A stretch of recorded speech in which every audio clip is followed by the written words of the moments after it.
Nabii Daniel amekuwa akifanya dhahiri masomo kidogo ya Biblia peke yake. Amechimba kutafuta majibu ya maono haya, na kile ambacho Mungu anamruhusu kugundua si chochote chini ya unabii muhimu unaohusiana na Masihi. Daniel anaandika hapa katika sura ya 9 na aya ya 2, mimi Danieli nilitambua katika vitabu idadi ya miaka ambayo kulingana na neno la Bwana kwa Yeremia nabii lazima ipite kabla ya mwisho wa ukiwa wa Yerusalemu, yaani miaka 70. Naam, dhahiri Danieli amekuwa akifanya ibada zake kutoka kitabu cha Yeremia. Ni dhahiri alikuwa na nakala ya gombo la Yeremia, na amegundua alipokuwa akijifunza gombo hilo ambapo Yeremia alitabiri kwamba watu wa Yuda watamtumikia mfalme wa Babeli kwa miaka 70. Iko katika Yeremia sura ya 25. Naam, sasa kwamba Babeli imeanguka mikononi mwa Wamedi na Waajemi, Danieli anaelewa kwamba hiyo miaka 70 inakaribia kumalizika. Lakini badala ya kuanza kufunga mizigo yake, anaandika hapa katika mstari wa 3, niliuelekeza uso wangu kwa Bwana Mungu, nikimtafuta kwa maombi na dua za rehema, kwa kufunga na kuvaa nguo za gunia na majivu. Unaona, Danieli anajua kwamba urejesho katika nchi hautatokea bila toba na dua. Yeremia alifanya hilo kuwa wazi. Danieli kwa njia atakuwa kiongozi wa njia. Anaomba hapa katika mstari wa 16, acha hasira yako na ghadhabu yako iondoke kutoka mji wako Yerusalemu. Danieli hata anatoa ombi hapa kwa msingi wa sifa ya Bwana kama Mungu wa Israeli. Anaomba katika mstari wa 19, E Bwana sikia, E Bwana samehe, E Bwana zingatia na utende, usichelewe kwa ajili yako mwenyewe, E Mungu wangu, kwa sababu mji wako na watu wako wanaitwa kwa jina lako.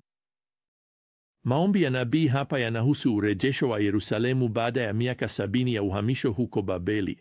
Na ni jambo la kuvutia hapa kugundua kwamba jibu la maombi ya Danieli tayari linaelekea kwake hata kabla hajamaliza kuomba. Hivyo ndivyo ningependa Mungu ajibu maombi yangu yote. Lakini ningelazimika kukubali maombi yangu hayana umuhimu mkubwa kwa historia ya binadamu kama ya Danieli yalivyokuwa. Hata hivyo, wapendwa, tunajua kutoka kwa neno la Mungu kwamba anasikia kila ombi tunaloomba linalotoka moyoni mwa watoto wake.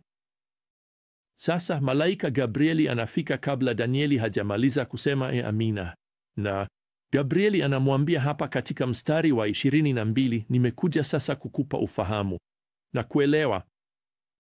Kisha anaendelea kumpa Danieli unabii wa kushangaza wa mambo yajayo. Israeli hakika itarejeshwa baada ya uhamisho wao. Danieli alikuwa ameuelewa Yeremia kwa usahihi. Mungu hakuwa amebadilisha mawazo yake kati ya Yeremia sura ya 25 na kitabu cha Danieli. Tazama, Mungu hana mabadiliko katika kusudi lake la kutimiza amri zake zote kwa Israeli, ikiwa ni pamoja na urejesho wao wa mwisho. Sasa jibu la Gabrieli linapita zaidi ya miaka 70 ya utumwa huko Babeli, na anatanguliza kipindi kipya kabisa cha muda. Hapa ndipo Mungu atakavyoshughulika na watu wake katika msimu huu mpya.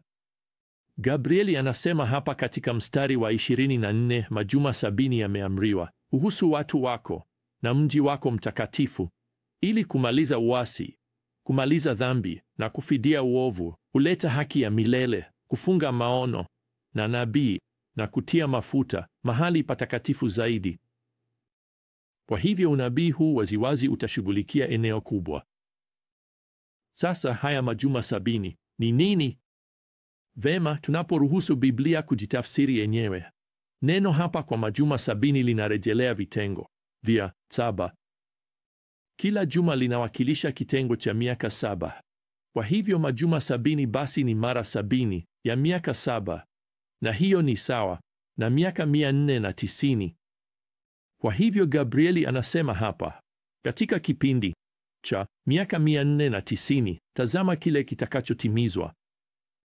Mstari wa 24 unasema, wasi utamalizika, yaani wasi wa Israeli utamalizika. Dhambi itamalizika kwa maana halisi, itafungwa, yaani Dhambi ya Israeli itawekwa chini ya udhibiti. Upatanisho kwa uovu utatimizwa kikamilifu na Israeli. Hilo litatokea wakati Kristo atakaporudi na kuanzisha ufalme wake baada ya kipindi cha dhiki. Israeli watamgeukia Masihi wao wa imani wakati huo, ambaye alikufa kwa ajili yao. Kisha Gabrieli anasema hapa kwamba mahali patakatifu zaidi patatiwa mafuta.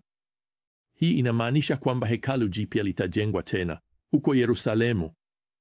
Sasa yote haya yanaangalia mbali sana katika siku zijazo kwa kurudi kwa Kristo na ule ufalme wa milenia ambapo anatawala duniani. Naam, basi hapa ni swali. Je, hilo linahusianaje basi na miaka 490? Basi kulingana na mstari wa 25 hapa, kipindi hiki kinaanza na amri, angalia, ya kurejesha na kujenga Yerusalemu.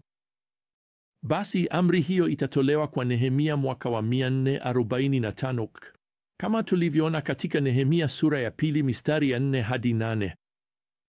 Kutoka tarehe hiyo ambapo Nehemia anapewa fursa ya kujenga upya, tunaweza kisha kufuatilia kalenda ya kinabii iliyotolewa hapa. Mji wa Yerusalemu chini ya Nehemia utajengwa upya, na baada ya majuma 69 ya miaka 7, basi hiyo ni jumla ya miaka 483. Danieli anasema hapa katika mstari wa 26, mpakwa mafuta atatokea na kisha atakatiliwa mbali. Basi hii inahusu kuja kwa Masiha, na kukatiliwa kwake ni rejeleo la kusulubiwa kwake. Basi hapa kuna jambo la kushangaza. Ikiwa utapiga hesabu hizi zote kama Gabrieli alivyotoa, basi nini kilitokea miaka 483 baada ya Nehemia kupokea ruhusa ya kujenga upya Yerusalemu? Basi mwaka ungekuwa karibu na AD 33 wakati Yesu alikufa msalabani. Nikuambie wapendwa, hii ni unabii wa kushangaza kwa usahihi uliotolewa kwa Danieli mamia ya miaka kabla ya kuzaliwa kwa Yesu Kristo. Vipi kuhusu juma la 70 ambalo ni kitengo cha mwisho cha miaka 7? Basi hiyo miaka 7 imetengwa kwa kipekee kutoka kwa majuma 69 ya unabii yaliyopita, na hiyo ni kwa sababu basi matukio hayo bado hayajatimia. Matukio hayo ni yapi? Basi Gabrieli anamwambia Danieli kuhusu mkuu anayekuja ambaye atafanya agano na Israeli kwa miaka 7. Katikati ya juma la 70, kipindi hicho cha miaka 7, basi atavunja makubaliano hayo ya amani. Atanajisi hekalu huko Yerusalemu. Gabrieli anasema hapa katika mstari wa 27 kwamba ataweka mwisho wa dhabihu na sadaka. Basi kipindi hiki cha miaka 7 ni dhahiri ni dhiki, na mkuu anayefanya na kisha kuvunja mkataba wake wa amani na Israeli si mwingine bali ni mpinga Kristo. Kama vile 2 wa Thesalonike sura ya 2 inavyotuambia, mpinga Kristo ataingia hekaluni huko Yerusalemu, atajitangaza kuwa Mungu. Sasa lazima nikuambie, Danieli hakuwa anatarajia habari zote hizi. Alitaka tu kujua kuhusu urejesho wa Yerusalemu baada ya uhamisho wa Babeli, lakini sasa ameambiwa kwamba itarejeshwa, lakini haitakuwa urejesho wa mwisho kabisa. Kuna wakati ujao. Kuna mapambano mengi katika siku zijazo. Kuna ugumu mbele kwa Israeli wakati Mungu anapofanya kazi katika siku za usoni mbali sana, mpango wake mkuu wa dunia. Sasa sura ya 10 inachukua matukio yanayofuata katika siku za usoni za karibu kwa Waisraeli. Wayahudi wataruhusiwa kurudi katika nchi yao. Kwa kweli, baadhi yao tayari wamefanya hivyo. Wataanza kujenga upya, tayari wanashiriki katika kujenga upya hekalu. Hilo limekwama kutokana na upinzani na kukatishwa tamaa, kama tunavyojifunza katika kitabu cha Ezra. Na inaonekana hii ndiyo inamfanya Danieli, ambaye bado yuko Babeli wakati huu, kuanza kuomba kwa bidii kwa wiki 3, tunavyoambiwa hapa katika Danieli sura ya 10 na aya ya 2. Mara nyingine tena malaika anafika na jibu kwa wasiwasi wa Danieli, maombi ya Danieli. Anamwambia Danieli kwamba angefika mapema. Anaeleza katika aya hii ya kuvutia hapa katika aya ya 13, mkuu wa ufalme wa Uajemi alinipinga kwa siku 21, lakini Mikaeli, mmoja wa wakuu, alikuja kunisaidia. Naam, Mikaeli ni bila shaka malaika, na mkuu wa ufalme wa Uajemi anarejelea pepo. Bila shaka mmoja wa mapepo wengi katika maeneo ya juu ya mamlaka juu ya falme na maeneo. Sasa najua kwamba inafanya mawazo yako na yangu kuanza kukimbia bila mpango, sivyo? Naam, usiruhusu ikimbie bila mpango. Kumbuka tu, malaika wa Mungu daima ushinda. Mpango wa Mungu utaendelea kama ulivyopangwa. Kucheleweshwa huku ni sehemu ya mpango wa Mungu. Naam, malaika anayefika anamwambia Danieli hapa katika aya ya 14, nilikuja kukufanya uelewe kile kitakachotokea kwa watu wako katika siku za mwisho.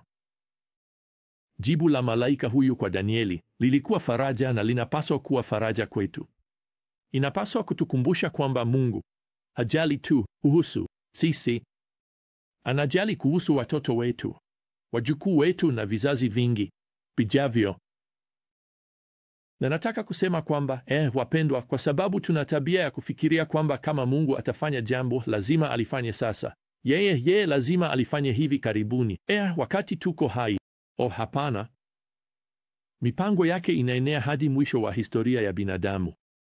Anapanga, anaongoza kila kipande cha fumbo kwenye mahali pake kamili anapoongoza na kuelekeza mataifa ya dunia hii.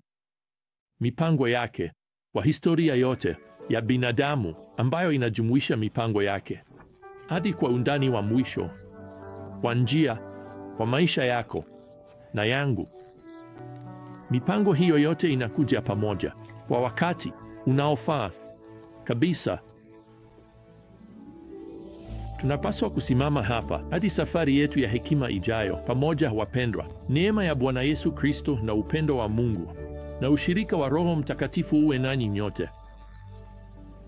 Amina.